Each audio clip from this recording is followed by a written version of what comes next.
And now we're getting some expert tips on how to decorate those Christmas cookies, right? Crunch time is now, so you have to get all this work done. But there are ways to make it much simpler. Take a look. I'm here with Clemence from the Gourmandise School, and you can tell us all about how to make this a little bit of a stress-free process, especially if you're baking with kids. Yeah, you want to stick with just like 3 colors. Okay. So don't go crazy and overboard, and use really fun things like marshmallows. So keep it simple and clean, and just know that when the icing is wet, you can add stuff to it. So you can take your cookie, dip it in icing, and then you can dip it then into some lovely sprinkles while it's still wet, and it'll stick to it like this.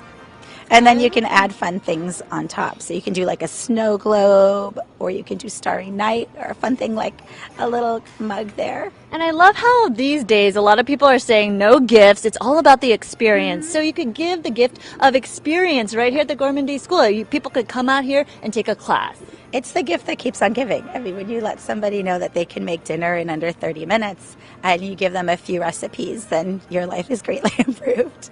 And I didn't know that there was a cooking school right here at the Santa Monica Place, so you can come on out here, enjoy the festivities, get a gift certificate, do all your shopping, take a picture with Santa. I mean, we're doing it all this morning, but these are great tips because obviously Santa needs his cookies pretty soon, huh? Yeah, and we have a holiday cookie workshop class where you can come learn to make 5 different kinds of holiday cookies.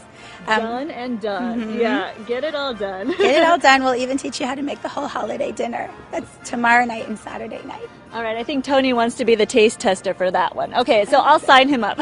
Sounds good. Thank you so much, and I'll finish this cookie, but don't get too close to this because, don't look at all the messy details. It's the thought that counts, right? It's the effort.